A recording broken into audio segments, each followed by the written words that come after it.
Efésios 1:4, se abriu a tua Bíblia. No domingo passado nós falávamos a respeito de serviço. Quem não estava aqui domingo passado? Ótimo, nós falávamos a respeito de serviço. E falávamos que é importante a gente servir na casa do Senhor, servir ao mundo com os dons que o Senhor plantou na nossa vida.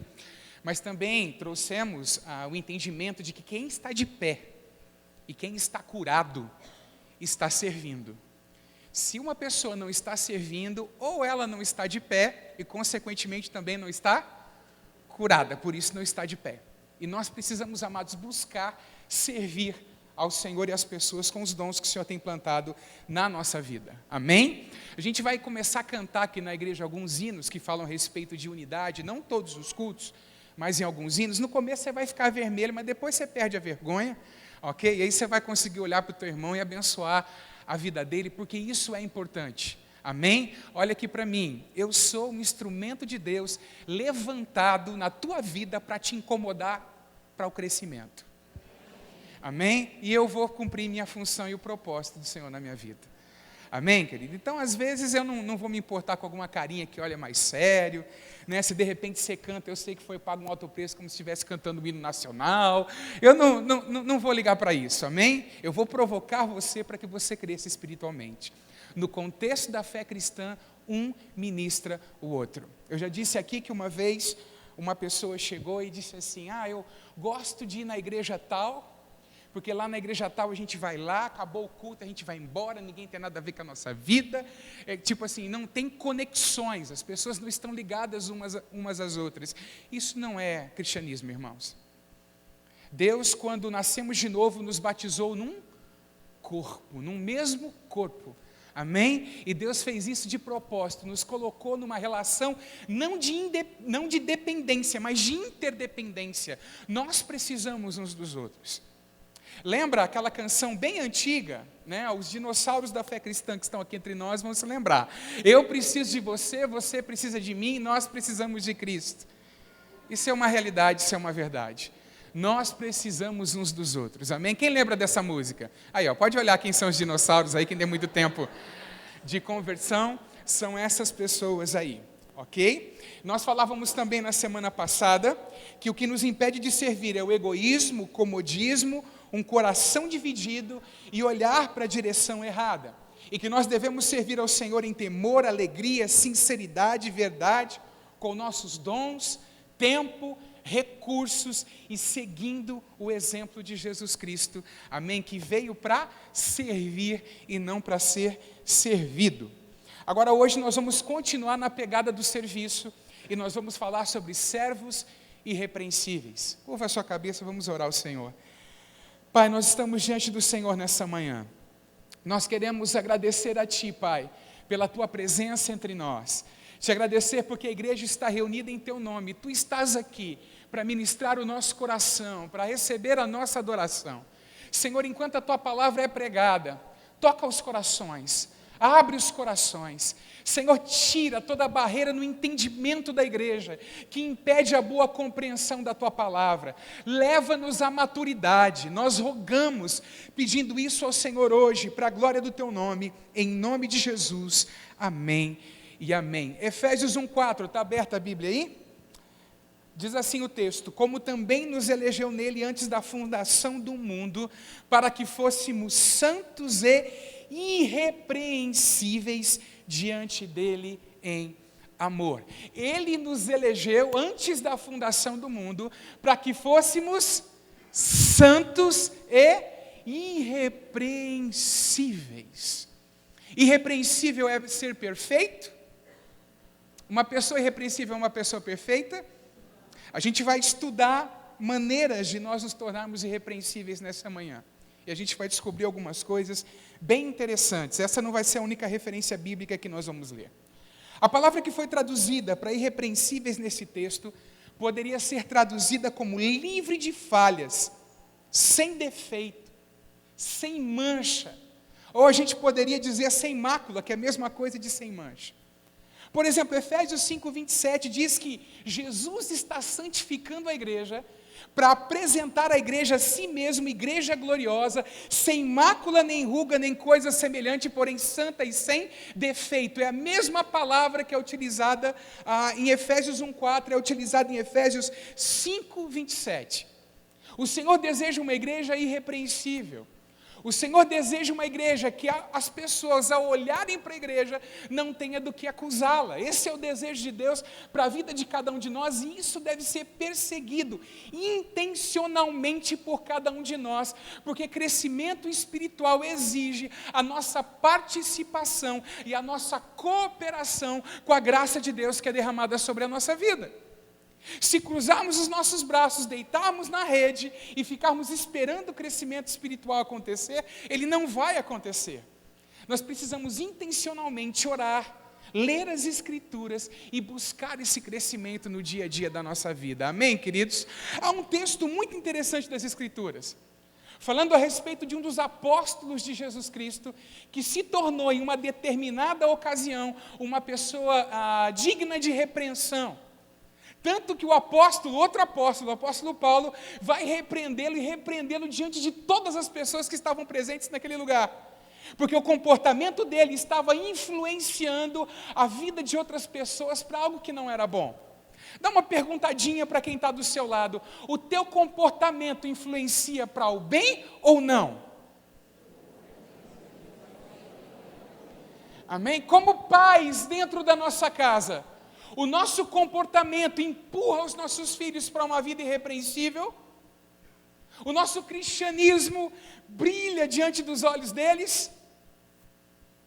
Como pessoas dentro do nosso local de trabalho, colocados em posições específicas lá, o nosso testemunho é um testemunho que brilha, que mostra Jesus. Nós somos como uma cidade edificada sobre um monte, que tem o que mostrar da parte do Senhor para as pessoas que estão à nossa volta. Lá na faculdade nós somos um termostato ou nós somos um camaleão, que basta cruzar o portão da faculdade, a gente assume as cores, os gostos e as crenças das pessoas que estão dentro de lá? São perguntas que nós precisamos fazer, irmãos, para ver se nós estamos caminhando em direção a uma vida irrepreensível ou não. Amém? Abra por favor em Gálatas 2, de 11 a 14, por favor. A sua Bíblia, a gente vai ler esse texto e vamos nos demorar um pouco mais nele.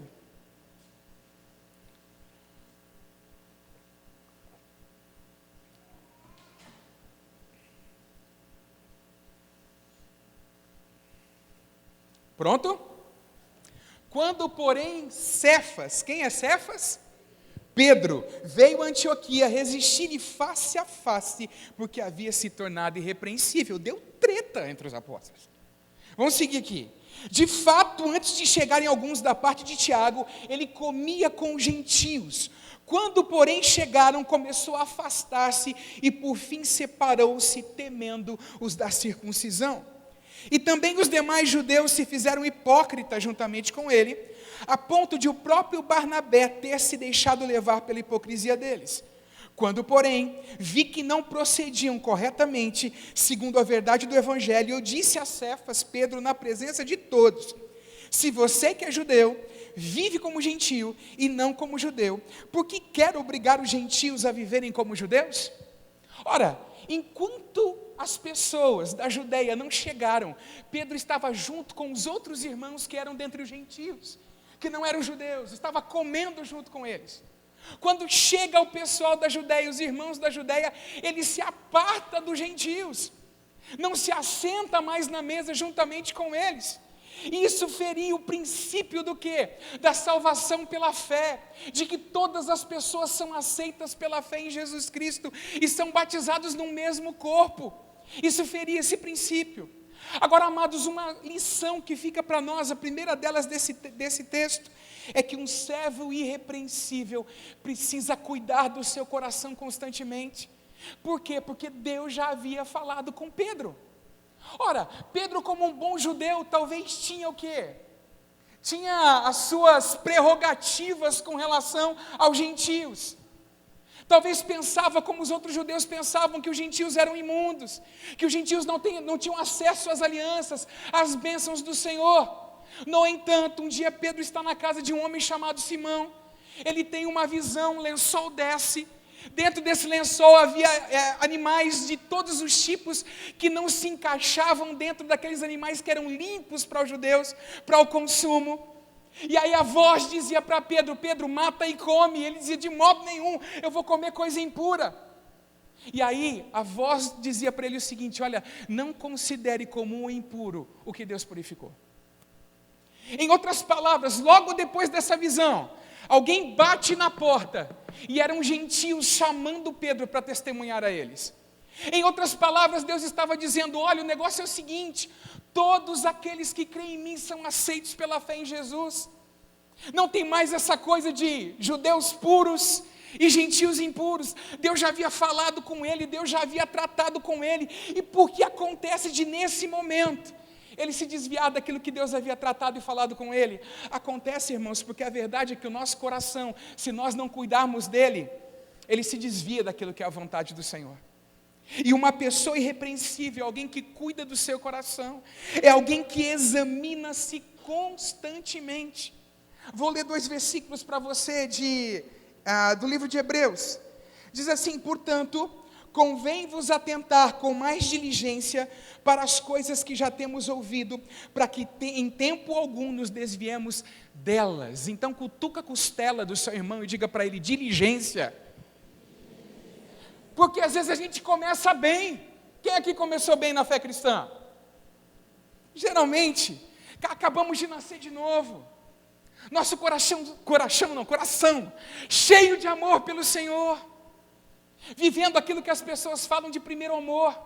E à medida que o tempo vai passando, a gente deixa esse amor se esfriar dentro do nosso coração, e a nossa diligência para com as coisas do Senhor não é mais a mesma. Hebreus capítulo 6, versículo 11 diz assim: desejamos, porém, continue cada um de vós mostrando até o fim a mesma diligência para a plena certeza de salvação. Esse cuidado com a nossa vida espiritual, esse cuidado com o nosso coração.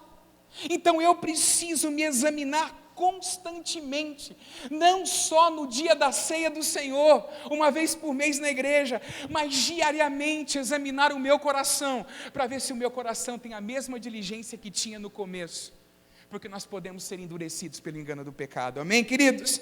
Então examine a sua vida. Um texto que o contexto é a ceia, diz assim, a Nova Tradução na linguagem de hoje: se examinássemos primeiro a nossa consciência, nós não seríamos julgados pelo Senhor. Olha aqui para mim, nem pelos homens. E esse é um comportamento de alguém irrepreensível. O Espírito Santo aponta para ele uma área da sua vida que está passível de ser repreendida, e ele coloca essa área em ordem, amém? E aí ele não é julgado pelas outras pessoas. Em segundo lugar, irmãos, é necessária abertura para correção. E amados, isso é um problema na nossa geração. Geração que não aguenta mais nada, confunde repreensão com rejeição, correção com falta de amor. Amados, quando Deus nos corrige, isso é evidência de que nós somos filhos dele. Porque quem está sem correção, segundo a palavra de Deus, é bastardo e não filho. Então Deus nos corrige porque nos ama. E aqui a gente não vê, pelo menos o texto não fala, que Pedro esperneou, ele ouviu o que Paulo tinha a dizer. E nós precisamos ouvir também constantemente, para que o nosso coração seja alinhado, amém, queridos? Quem se importa corrige. Quem aqui era corrigido pelos pais? Quem aqui já tomou uma coça do pai ou da mãe? Aí, às vezes eles faziam, né? O Gustavo levantou as 2 mãos. O engraçado é que o pai dele está atrás dele. Maravilha. Por isso que virou gente. Olha aqui para mim. Olha aqui para mim. Às vezes, amados, a gente até corrige os filhos de uma forma que não deveria corrigir, com ira no coração, não aplicando todo o conhecimento que as Escrituras dão a nós, como pais, sobre como disciplinar os nossos filhos. Todavia, a correção faz parte da vida cristã. Amém? E bem-aventurado é você se você é corrigido. E sabe, o salmista, no Salmo 141, versículo 5, ele fala uma coisa interessante. Abre lá no Salmo 141, versículo 5, por favor.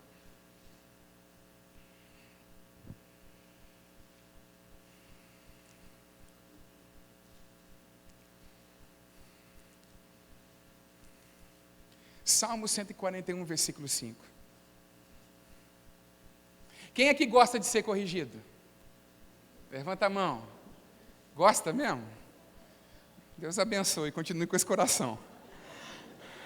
Porque geralmente a gente não gosta. Quando alguém vem nos corrigir, quando vem falar alguma coisa, geralmente as penas levantam, não é assim? É desse jeito. Amém? Só que nós precisamos encarar a correção como o salmista aqui encarava. A correção como bênção na nossa vida. O salmista encarava a correção como uma unção sobre a vida dele. Olha que coisa linda. Salmo 141, versículo 5. Fira-me o justo, e isso será um favor. Isso é uma bênção para mim. Amado, se você quiser crescer no caminho para se tornar alguém irrepreensível, você precisa encarar as correções de Deus e as correções das autoridades espirituais que Deus tem colocado sobre a sua vida como um favor de Deus sobre a sua vida. Olha só, vamos à continuação. Repreenda-me, e será como óleo sobre a minha cabeça, a qual não há de rejeitá-lo. Se o justo me ferir, eu vou tomar isso como um favor sobre a minha vida. Amém? Então diga para o seu irmão, correção é favor. Vamos lá?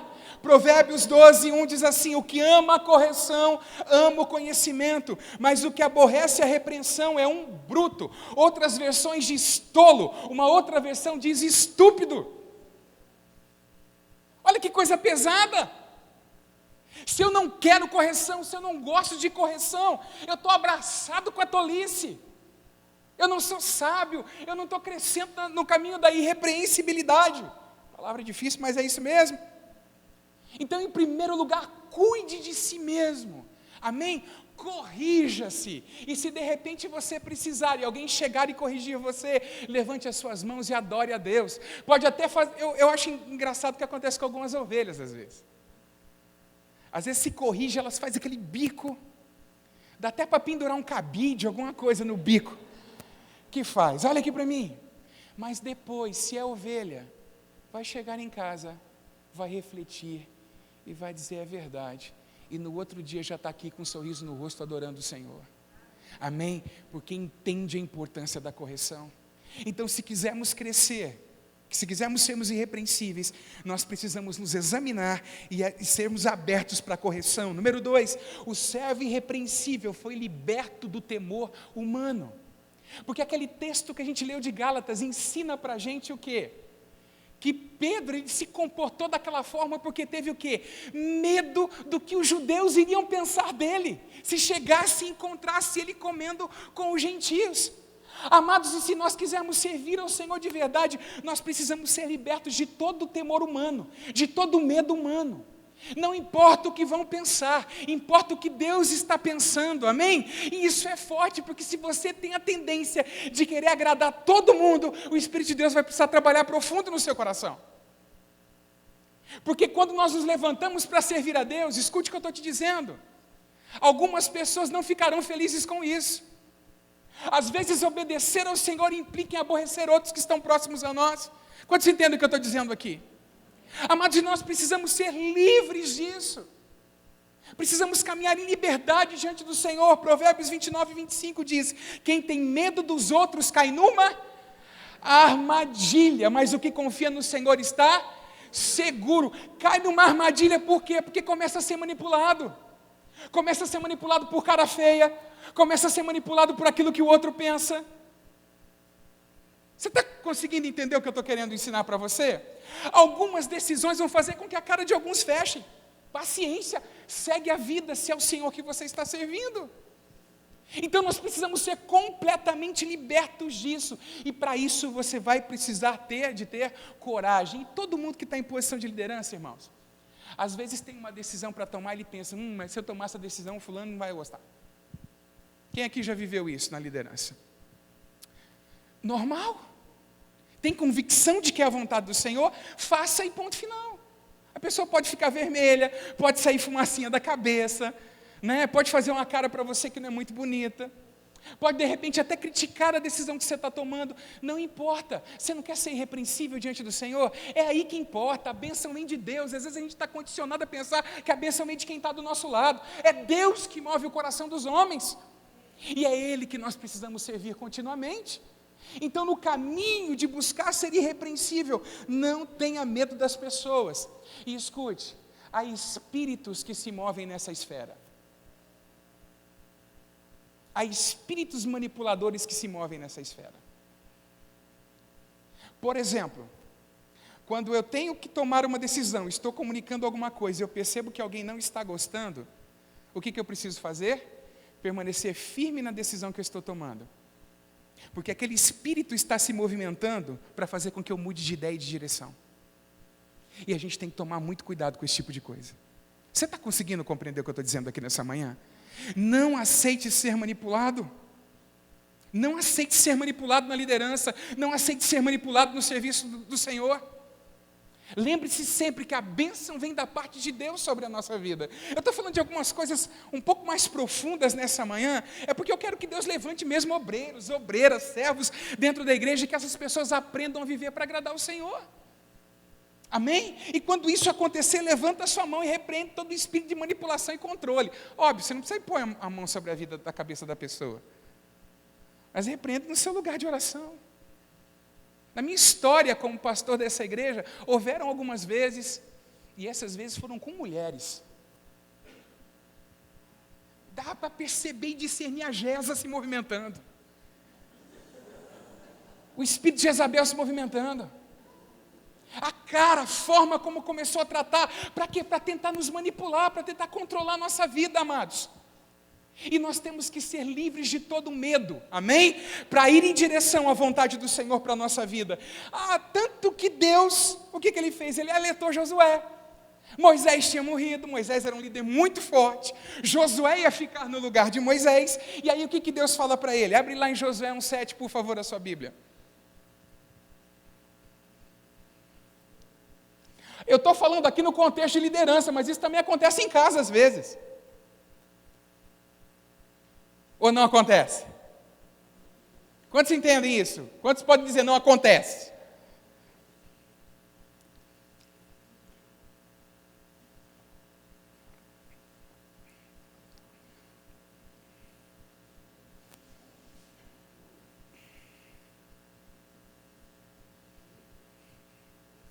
Josué 1,7.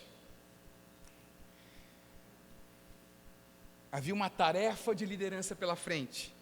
E é dito, tão somente seja forte e muito corajoso, para que você tenha o cuidado de fazer segundo toda a lei que o meu servo Moisés lhe ordenou.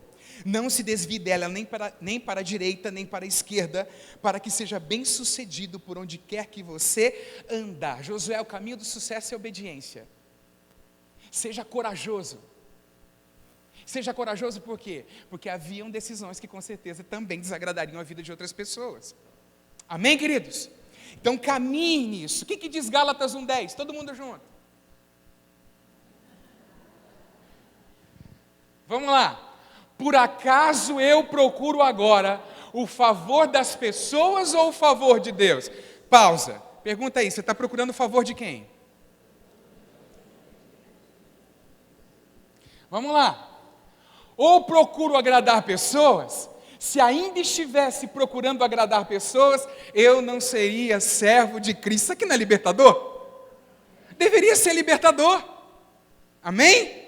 Então, o servo irrepreensível, ele cuida do seu coração. O servo irrepreensível é alguém liberto do temor humano. Eu não sou mais escravo do medo. Em terceiro lugar, o servo irrepreensível é um exemplo para o bem. O que acontece quando Pedro faz isso? Pedro estava comendo com gentios. Chegou o pessoal da Judéia, ele levanta e vai para outro lugar. O que acontece? Pedro era líder. Pedro influencia. Outras pessoas, até mesmo Barnabé, que era um líder de ponta, se deixa levar pela dissimulação de Pedro. Se deixa levar pela hipocrisia de Cefas. E aí ele se torna o quê? Um exemplo para o mal. E nós precisamos ser um exemplo para o bem. Olha o que diz Gálatas 2,13. E também os demais judeus se fizeram hipócritas juntamente com ele, a ponto de o próprio Barnabé ter se deixado levar pela hipocrisia dele. Era um exemplo, é alguém que era um exemplo para a igreja primitiva, mas nesse momento se torna o quê? Uma pedra de tropeço. Amados, nós somos rochas espirituais, a Bíblia fala isso, nós somos fragmentos, pedras espirituais, melhor dizendo. Está lá em 1 Pedro. Mas nós não somos pedra de tropeço. Nós somos pedra para a construção de um grande edifício para o Senhor, onde o Espírito Santo se move, amém? Onde a bênção do Senhor é liberada. Abre, por favor, a sua Bíblia em Filipenses capítulo 1, versículo 10. Não vai aparecer aqui.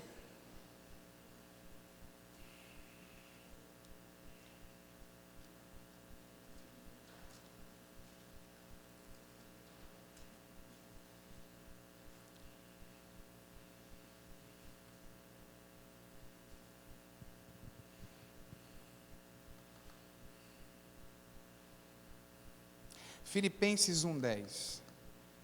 Paulo começa a carta dizendo que orava pelos filipenses. E qual era um dos motivos de oração de Paulo? Era exatamente isso que eu estou falando aqui para você agora. Olha só, versículo 10. Para que aproveis as coisas excelentes, para que sejais sincero e sem ofensa alguma até o dia de Cristo Jesus. A versão de quem diz sem escândalo algum?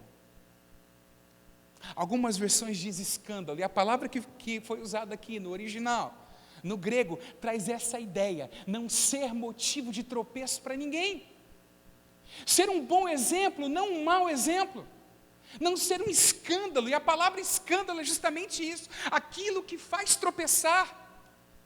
Um servo irrepreensível, quando as pessoas olham para a vida dele, ele é uma inspiração para servir ao Senhor.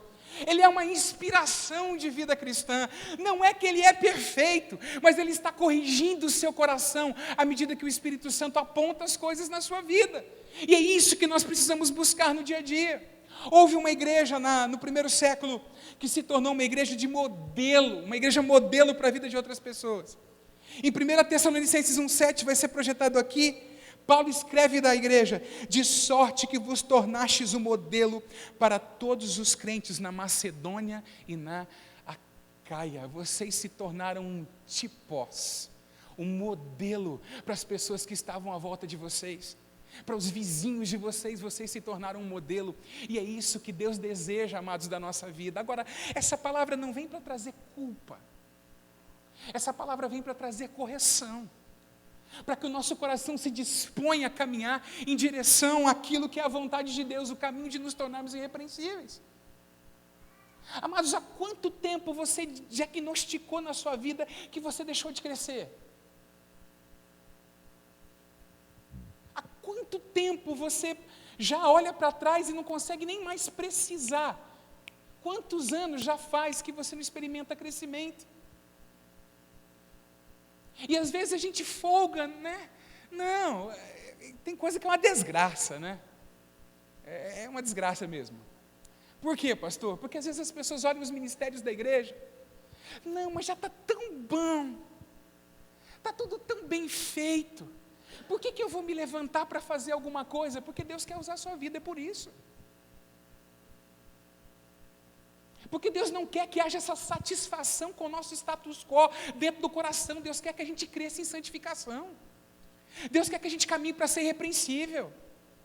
Deus quer que os casais que estão aqui nessa manhã, que não são casados, arrumem a sua situação e se tornem um modelo para outros. Deus quer que os casais de namorados que estão aqui, que de repente podem estar pecando contra o Senhor, que eles alinhem a sua vida de acordo com a vontade de Deus. Deus quer que pessoas que estão aqui, que têm roubado ao Senhor nos dízimos e nas ofertas, isso é forte, eu estou usando a linguagem bíblica, vai conversar com o Senhor, que eles coloquem a sua vida em ordem. Deus deseja que nós nos levantemos para servir, amém, queridos? Deus quer que a gente se levante e caminhe em direção à maturidade espiritual, cada vez mais parecidos com Cristo, amém? E aí, você é um servo irrepreensível? Crie no meio da congregação. Nós precisamos buscar esse caminho. Fica de pé em nome de Jesus, querido, por favor. –